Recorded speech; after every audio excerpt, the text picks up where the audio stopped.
Okay, let me know, Paul, if you can't hear, but hopefully you all can. I can hear you, yes. Excellent. Everyone, welcome to today's session. I'd like to start with we acknowledge the traditional owners of the lands on which we meet today and pay our respects to elders past, present, and future, for they hold the memories, the traditions, the cultures, and hopes of Aboriginal Australia. Little bit of housekeeping, guys. If you have any questions throughout today's session, please pop them in the Q&A chat box. If we have time, we will try to answer these at the end. Any questions we don't get to, I will include those answers when I send the slides and the recording out. We do appreciate if you can complete the evaluation survey that will open when you leave the session. This will help to ensure we continue to provide relevant information for you. As I've mentioned, we will be recording today's session and we'll be able to provide a copy of the recording along with your certificate of attendance and the slides. These will be sent out to the email address you registered with within the next couple of weeks. Please be aware that each state does have a different immunisation program governed by their state public health unit. So the information provided by the Queensland Health Public Health Unit may not be relevant to some people attending from other states. The information provided at this webinar is specific to Queensland, and we recommend that you check with your local state public health unit for localised information. All information provided in today's session is current as at today. Please refer to the public health unit if you have any queries, and their contact number is 3624 1111. Today we have Paul Dawson from the Metro North Public Health Unit to go through the webinar. So over to you, Paul. I'll keep talking while we try and sort out the problem though, but the major change, which has only happened a week ago, is the change from Prevnar 13 to Prevnar 20, and that will come into play on the 1st of September. Yeah. So I would imagine that any order that you put in at the moment with Prevnar 13, you will not be receiving the same amount of Prevnar 13, but you will be getting some substituted doses of Prevnar 20. Amy, are you able to see that now? Yes, I can. Very good. Okay. We're on the pneumococcal update slide. Yeah. Thank you, Emily. Thanks. Sorry for that hold up, people. Okay, so anybody under the age of 18 will be receiving Prevnar 20.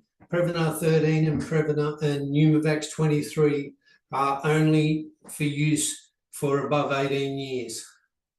Okay, so we've got a couple of benefits with that change. We've got simplify the dosing, which is great. Prevnar 20 covers more strains. The dosing is now universal across all states. When you were doing a Prevnar 13 catch-up, you would have to go into the handbook, and there were two tables for Indigenous in Queensland and non-Indigenous. So that will make things a bit simpler. And all round, there's a less number of doses. So once you remove Pneumovax 23 from the 4 years and then the 5 years later, so that reduces the number of doses. There's a couple of guidelines there from the 1st of September. If they haven't started their pneumococcal schedule, they should receive 3 doses of Prevnar, which is great. If they've previously received some Prevnar, the course should be completed with Prevnar 20. Also, we're removing that Pneumovax 23.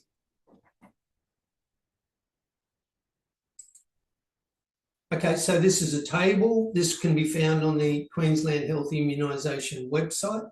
So that should make things a lot easier. And I like this format. Makes things simple. You're looking at infants, less than 12 months of age and adolescents above. So it gives you what vaccines are needed regarding pneumovax and pneumococcal, I should say, vaccines.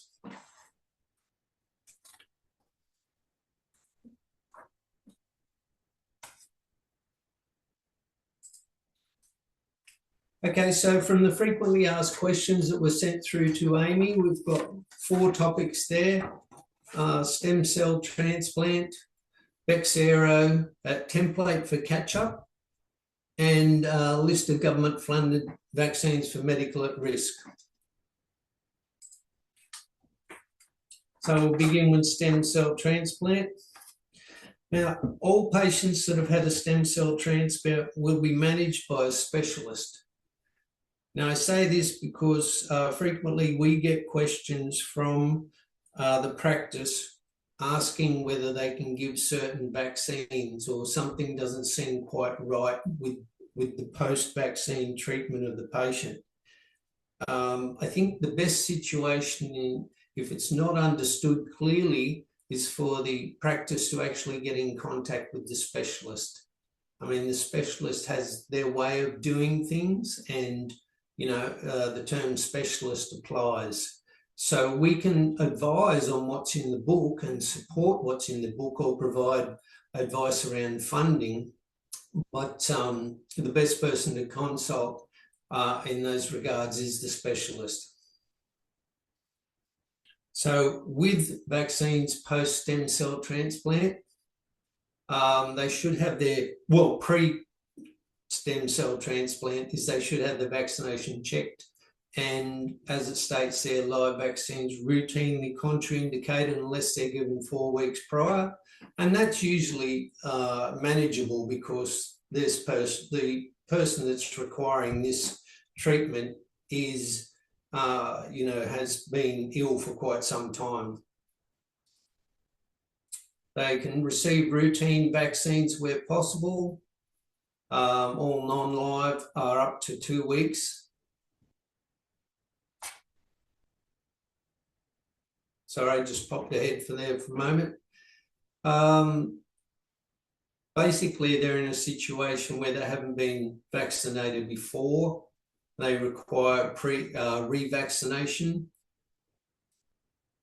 All routine non-live vaccines are funded, except for things that are outside, which are hepatitis A, GEV, monkeypox. Those types of vaccines are not routinely on the National Immunisation Program. That's not to say that a patient can't have those, but the patient would have to fund those themselves.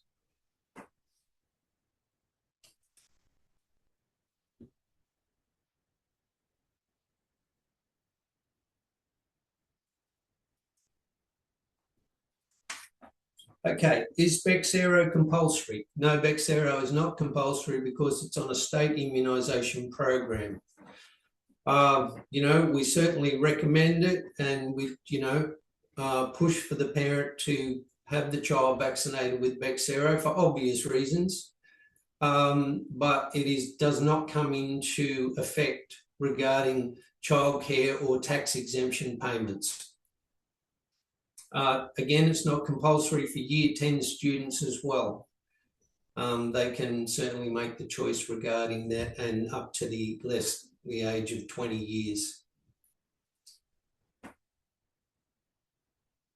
Now, there's been quite a few questions around went ahead again, got to stop doing that, around the Bexsero when a patient, I'll give an example of when, say, a 13-year-old was provided the Bexsero as a 2-dose course privately, and then they front up to school in Year 10 whether they should have those doses. Now, current recommendation is that provided it's been 8 weeks since they had a previous dose of Bexsero, they can have the course again. Okay? Is there a national template catch-up for catch-ups? No, there isn't, but we provide a catch-up template for under 10 and for over 10 years of age. Pardon me. We will be updating that catch-up, and we put it on the PHN website as well as it being on the Metro North Public Health Unit website. We'll be updating that from the 1st of September due to the change to Prevnar 20. So we've got a list of additional government-funded vaccines for medical at risk. These are on the national immunisation program. So we've got Prevnar, again, that will change to a Prevnar 20. RSV for greater than 8 months up to less than 24 months of age. Of course, that is associated with certain at-risk conditions. And that is a type of seasonal. So they're expected that if they're identified that they meet those at-risk conditions, they will have one yearly or each season.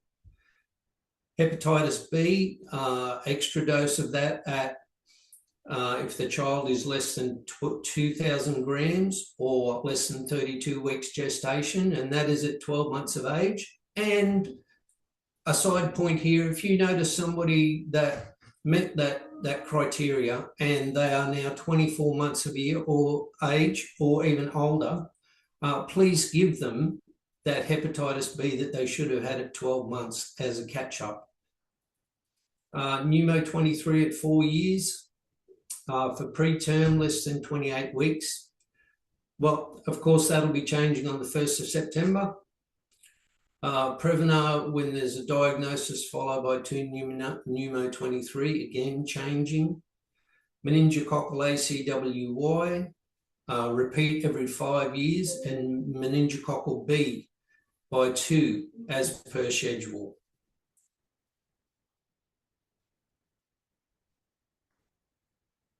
Okay, so we'll move on to RSV. The funded RSV vaccination program includes vaccination for pregnant women and babies. Babies receive the monoclonal antibodies. And there is also RSV vaccine now for the elderly, but it is not funded as yet. And there's no mention of that being funded in the near future. So all babies are born eligible up to 18 months of age, and in some situations, depending on their risk conditions, they are able to get vaccinated up to 24 months of age. This is a very handy diagram as well. This is something that's coming out of the Queensland Immunisation program. As you can see, there's a lot of similarity between this diagram and the Prevnar diagram. Again, a very useful diagram. Indicating exactly who can have what vaccine. And I really like these drawings over here. They make it quick and simple to look at, follow it across. We suggested that these should go on the actual vaccine box themselves. Unfortunately, the manufacturer didn't feel that was necessary. So all general practices and pharmacies that are currently registered as a BSP with Queensland Health can provide RSV vaccine. Sorry, that is not for pharmacies. I mean, just general practices there. For the babies, if you're unsure of whether they can be given the monoclonal antibody, you're welcome to ring us and we can discuss it. You can order your RSV through your Queensland Health Immunisation program. There's been a reduction in the use of the monoclonal antibody since the opportunity for the mother to become vaccinated has been available, with the mothers choosing to accept the vaccine instead of giving it to their newborn. So that's great, and it's got a high uptake too, which is very good.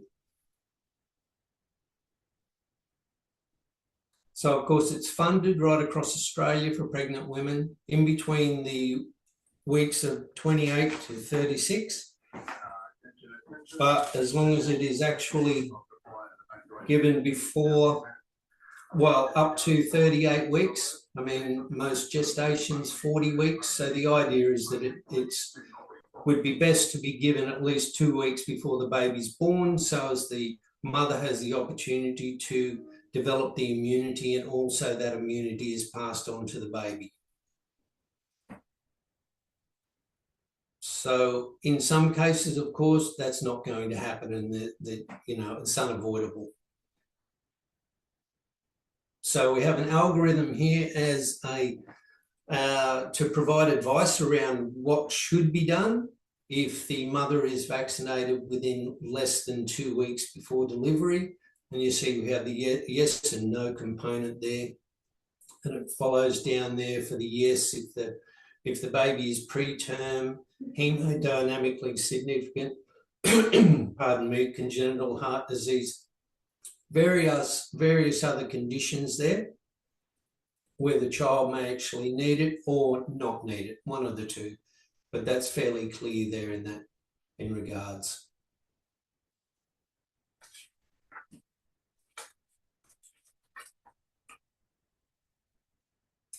Okay, this is how Brisvo comes packaged.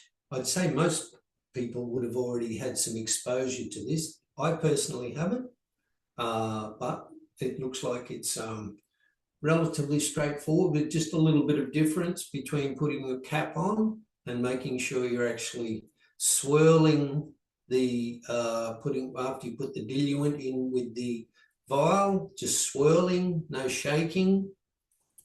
I haven't heard any complaints or any questions from anybody coming through to the unit that they've had any problem with providing this or mixing this up. So that's a good thing. Okay, so moving on to the RSV for our elderly.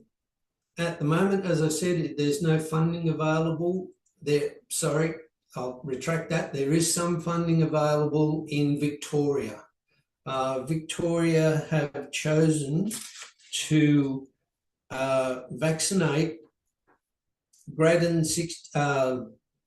they're medical at risk, greater than 50 years of age, First Nations greater than 60 years of age, when they are in a public and Aboriginal community controlled aged care service. Okay, so that's new for this year. Other states in Australia are not funding any vaccine at all at the moment. It is available and it is registered by the TGA, but it has to be purchased as a private vaccine.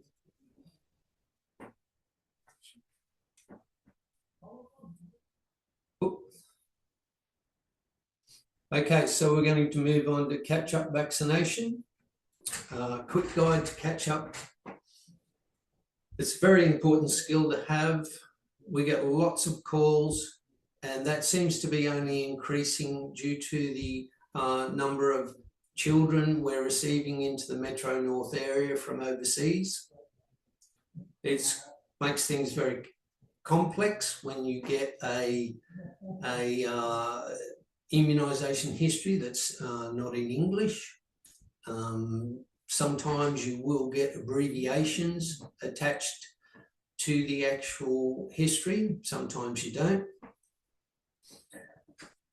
And of course, a lot of the other countries in the world, their vaccination schedules are different to ours. So then we have to piece together and make sure that their intervals between their like vaccines are comparable to what ours are, and that they fit our schedule.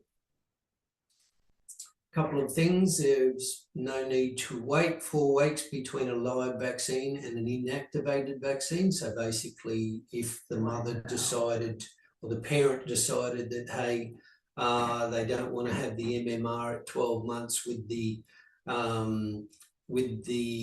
Nimenrix, you could basically give the MMR today and then invite the mother to come back if she's up to that within 2 or 3 days and receive the Nimenrix. There's no need for that 4-week period.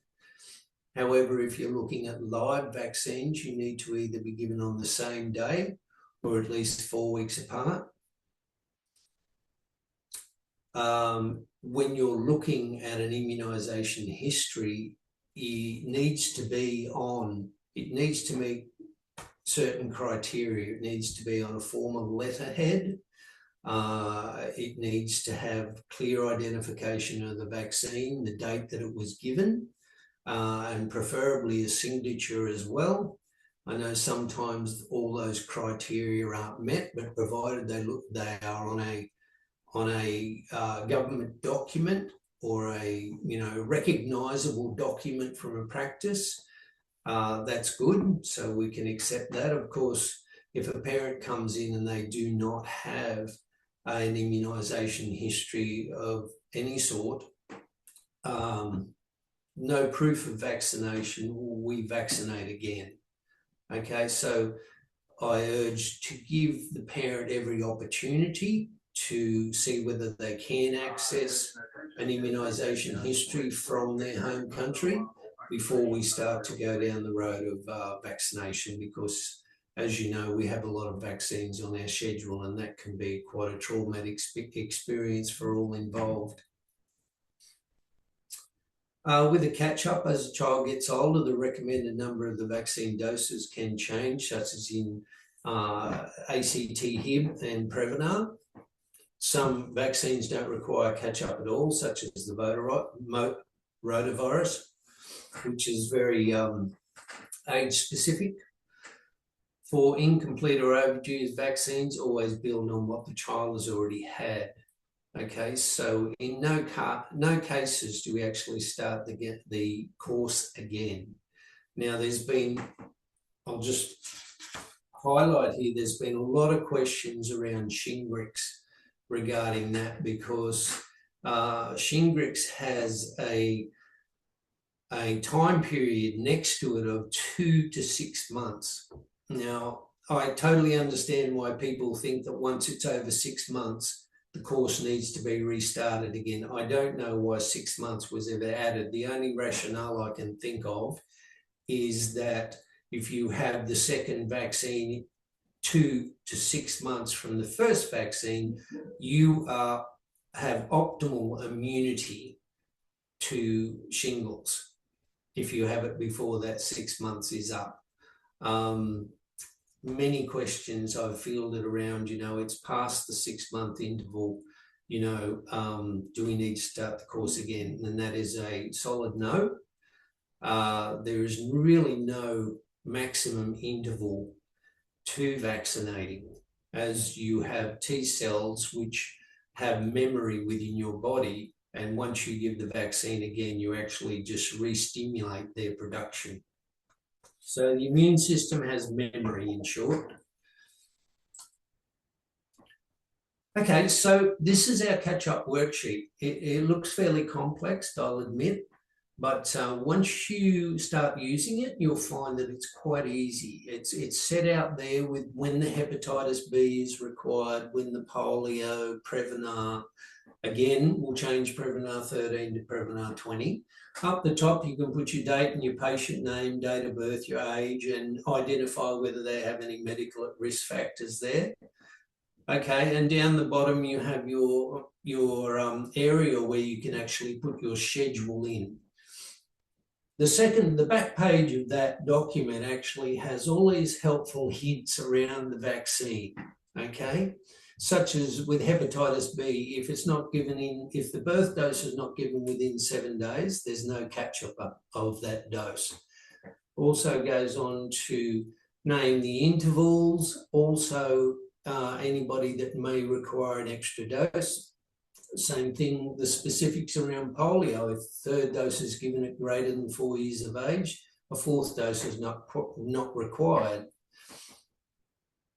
So those are very helpful hints around the individual vaccines themselves.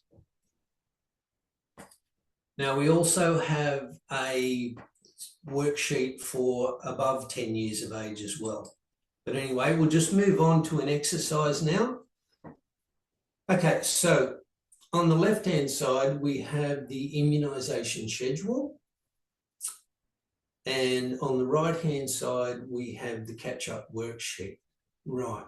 So how I would do this is as I'm reading through the vaccines or the antigens there, I'm actually putting a cross next to them to say that that's what the patient had.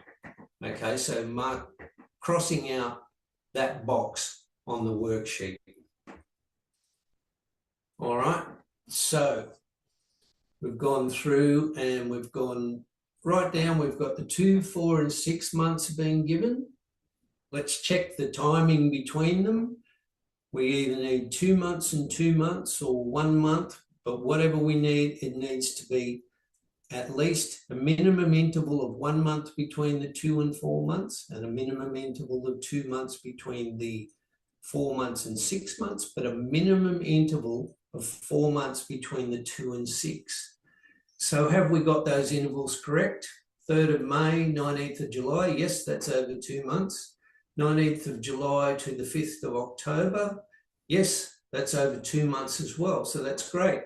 Okay, so they're all valid vaccine time intervals. So that's great. We don't need to repeat anything there. So then we go down to 12 months of age. We've got meningococcal C. So what have we done? Okay, we have ACY here. So I'm not going to put a line through the pneumonics. I have, but anyway, that's what I would suggest that they still need. Okay. Our measles, mumps and rubella, we've crossed that one off, great. We've got a second meningococcal C, interesting. And then we've got a pneumonics on the 5th of June. Okay, so that's exactly why I put the line through the pneumonics. All right, so we worked out that this person was 7 years of age, so there's a number of vaccines that they haven't received yet. So they didn't get their Immunisation IPV at 4 years. And they didn't get the polio at 4 years as well, okay, and we haven't had our MMRV. So that's what we want to give. So right now, let's see, the last time they received vaccines was on the 5th of June, okay, so that's fine.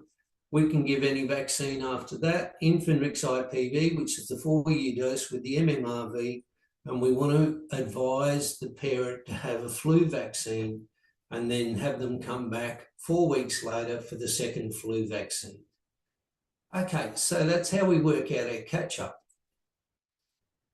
All right. Going to have a look at another catch-up here. This child is born on the 1st of the 7th, 2023. So we're just over 2 years of age. The child is non-Indigenous. AIR states that they've received their 2-month vaccines on time, but their 4-month were only given on the 18th of the 8th, 25. So we've got to work out what the schedule is. So I will say that what AIR says, and if you can, when the mother is making the appointment, if you can ask her to bring the red book too, just to check on this, just to make sure that everything has been loaded. Everybody is very good nowadays at loading their vaccination within their practice, but just to be doubly sure, it would be really good, just in case. Because sometimes, people move around their suburb or move around a town and they don't always go to the same practice. All right, so we've crossed off what the child has had, okay, through there. So 2-month and the 4-month vaccines. So this child, again, is 25 months of age. So they need the 6-month vaccines. Then they need the 12-month vaccines, okay? And then they need the 18-month vaccine, or I would say what will be happening here. Yep, it will be the 18-month vaccine, and they'll get the 4-year Immunisation IPV later. Okay, they are over 2 years of age, so we don't need to worry about any Bexsero or rotavirus, of course. So we've got these vaccines that we need to give. So we've got a hepatitis B, a DTP, and a polio. Now, they can either equal Immunisation IPV plus hepatitis B, or you could give an Immunisation hexa, okay? Now, because they got this vaccine, the Immunisation hexa here, yesterday, which was the 18th to the 8th, that would mean that they only need to wait 4 weeks to receive an Immunisation IPV, okay? But if we want to give an Immunisation hexa, there has to be a 2-month interval between this vaccine, this Infanrix Hexa, and the third Infanrix Hexa. So we would have to wait 2 months. So I'm suggesting, and the difference is you'd be giving 2 injections in the Infanrix IPV plus the hepatitis B, or giving 1 injection as the Infanrix Hexa. I'm suggesting that you talk to mum what she would prefer in this situation. The philosophy is get vaccinated for any catch-up vaccinations as soon as possible, but mum may want 1 injection instead of the 2. The other vaccines here are fine, the MMR and the Nimenrix. Okay, no problem with those. Also, we want to introduce a flu vaccine if possible as well. Okay, and also with this Infanrix, this is a DTP. It needs to be 6 months from the previous DTP, and that would be in the shape of an Infanrix IPV or an Infanrix Hexa, which would be given later. Okay. So we've got some more catch-up principles.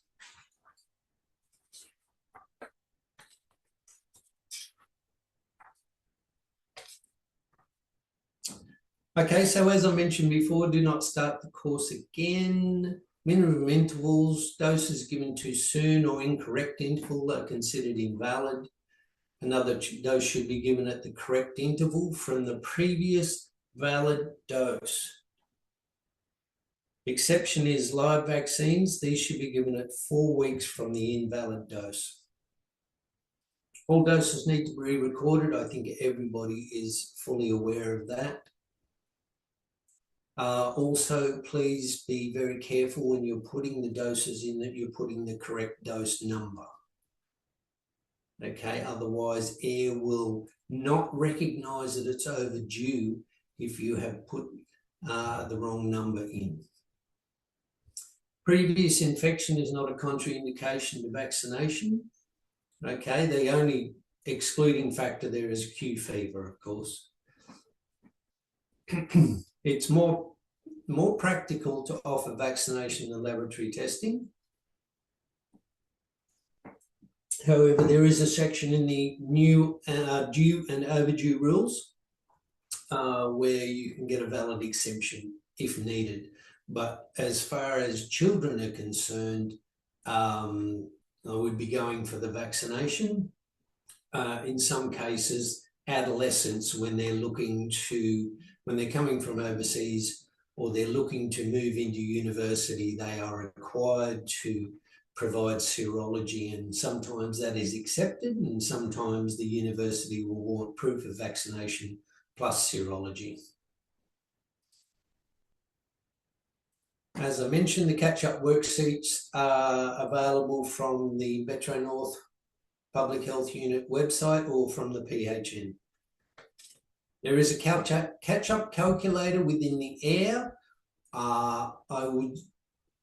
It's okay to use, but please be aware that it may not group your vaccines into what is the most convenient vaccine to give. So instead of saying, Infanrix Hexa is needed, it may go through your antigens saying DTP, polio, hepatitis B, and ACT-HIB.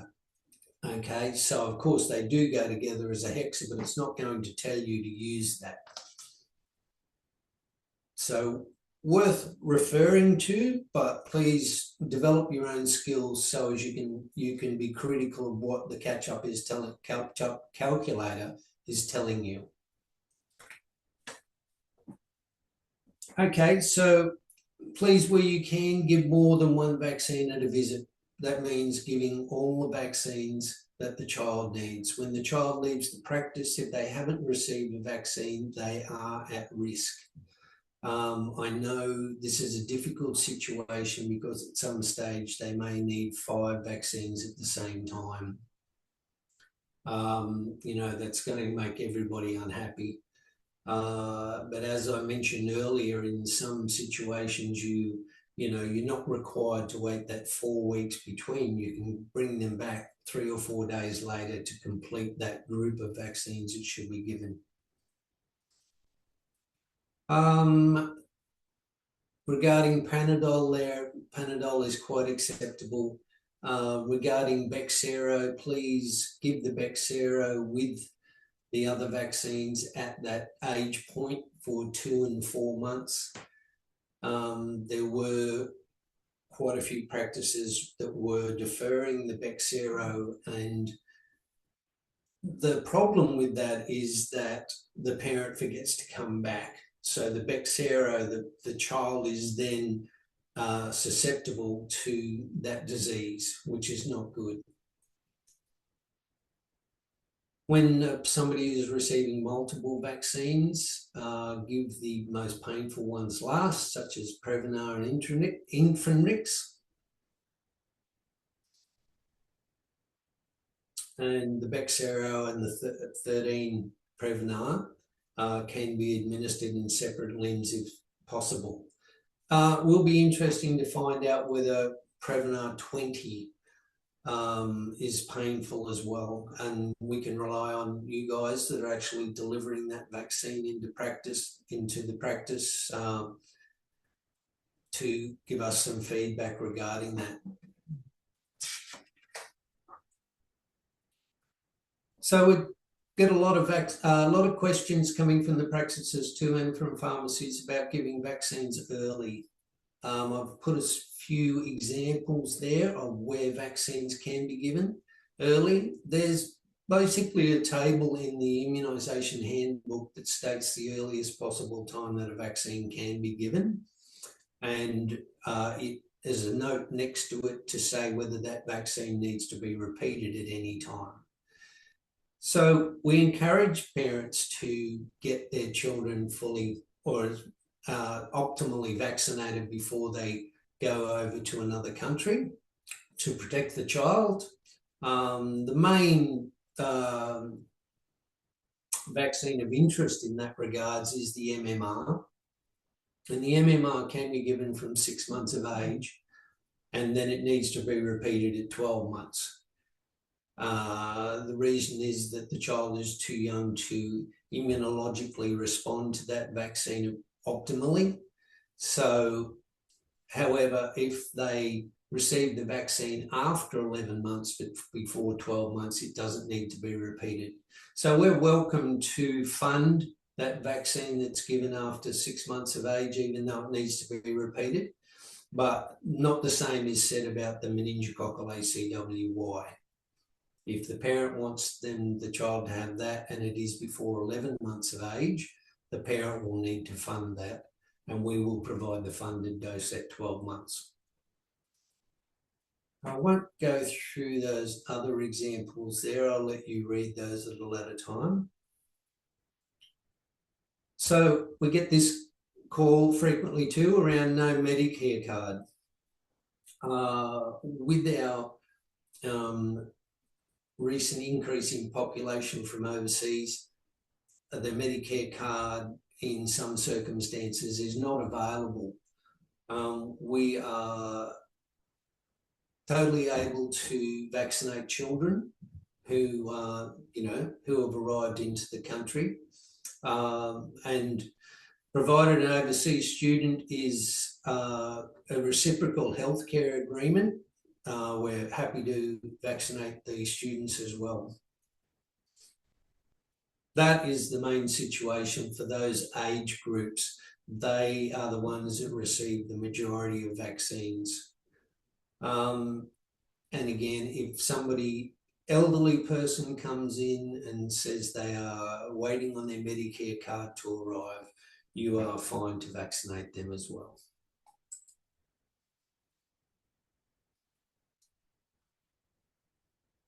So just a reminder around measles. I don't think measles has had the highlight in the paper on the media recently. There's been too much else going on. But we've got MMR at 12 months and 18 months of age. Anybody born after 1966 is funded. The 2 doses should be 4 weeks apart. If somebody comes in and says they've had measles, still encourage them to have the MMR. You're not going to give them measles. Very important, as we went through a moment ago, about having the child vaccinated when they're going overseas, because there have been a lot of measles outbreaks overseas. So getting them covered. And the ideal, again, is to have that vaccine at least 2 weeks, before they leave. So as the child has the opportunity to develop immunity to the vaccine before they actually arrive in the other country.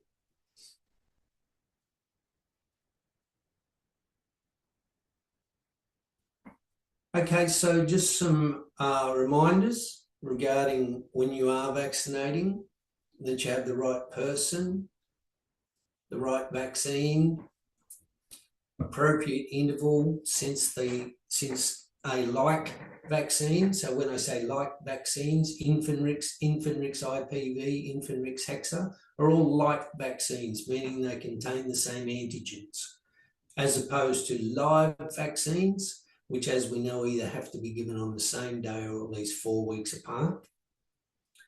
That you're giving the age-appropriate dose, and that becomes very tricky when you start giving flu vaccines. As you know, as you're fully aware, there's 4 or 5 different vaccines that cover different age groups.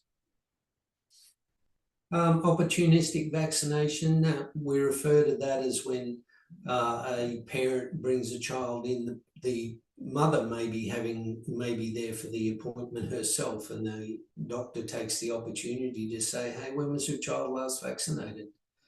So we call that opportunistic vaccination, and it's a very important part of vaccination. You have a pre-vaccination checklist, whatever you need in your treatment room there to help you to make sure that you have the right vaccine. We've had quite a lot of errors this year. None of them have been dangerous, okay? But, errors that could be avoided. And basically, you feel terrible after you make an error. Everybody feels terrible after they make an error. And I think nurses feel extra terrible, okay? And they do really beat themselves up badly.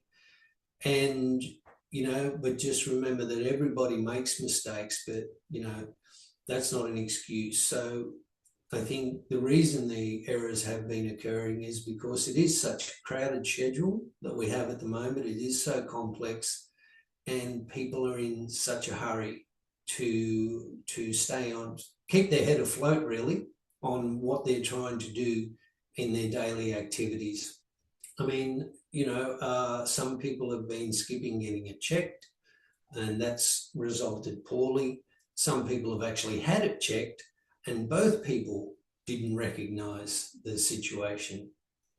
I'm just very glad that we're dealing with vaccines, whereas there are very few bad outcomes from vaccines, which is very thankful.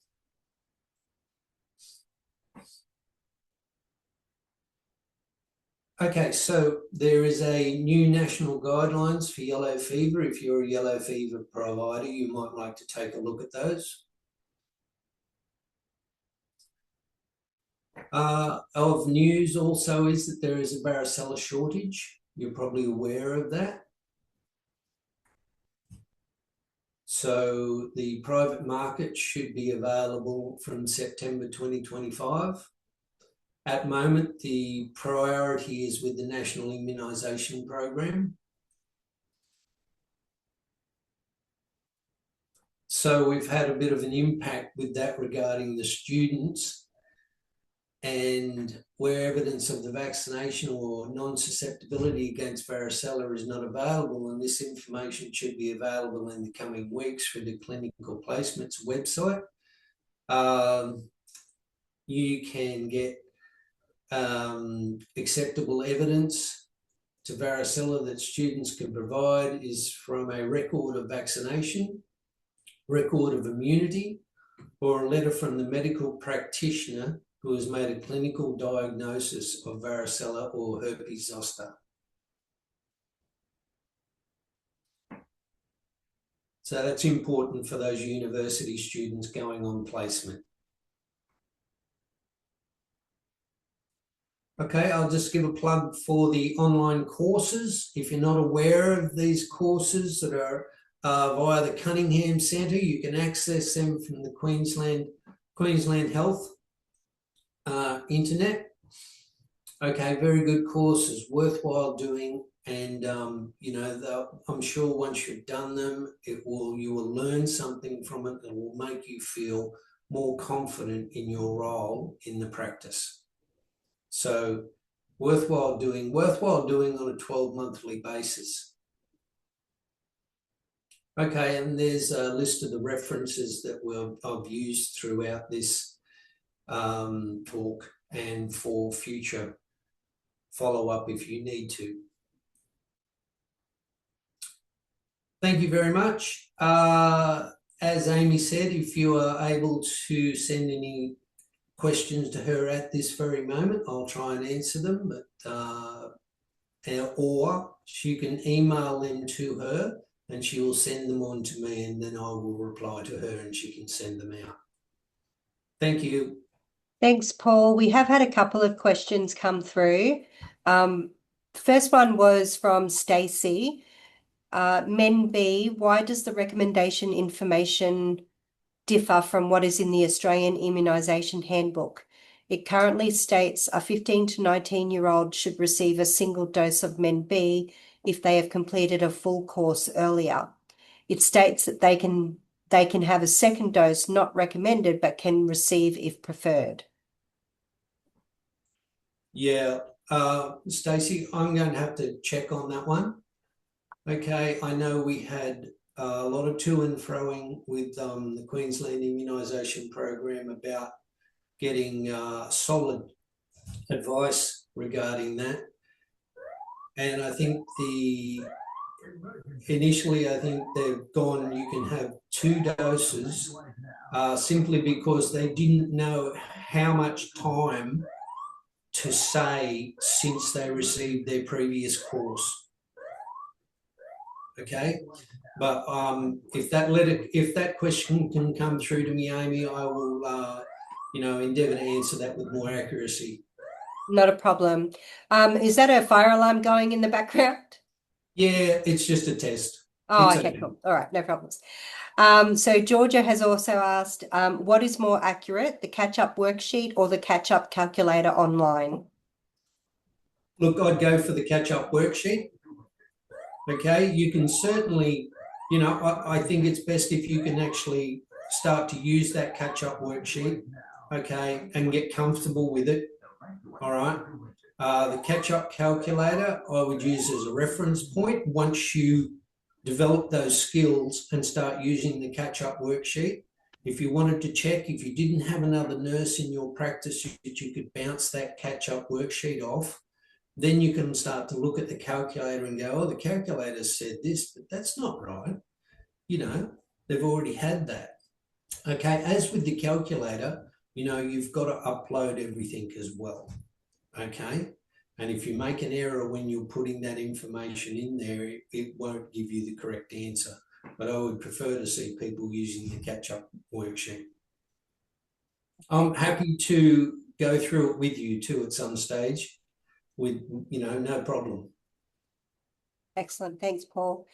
Audrey's asked, where is the list of the 11 reciprocal countries located, please?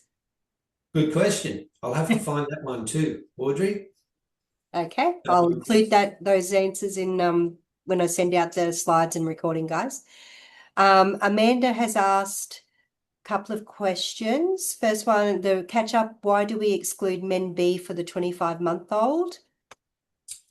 Yeah, meningococcal B is just a catch up to 2 years of age. 24 months. And we do have to evacuate. So apparently it wasn't a fake. Oh. I'm sorry, people. I'm going to have to leave you. Not a problem. I'll send through the rest of the questions to you, Paul, and everyone else. I'll get those responses to you in the emails. Thank you, everyone. Thanks, Paul. All right. Bye-bye. Thanks, everyone. Just a reminder, if you can just complete the evaluation survey that pops up when you leave. Thanks for joining today, guys. Bye.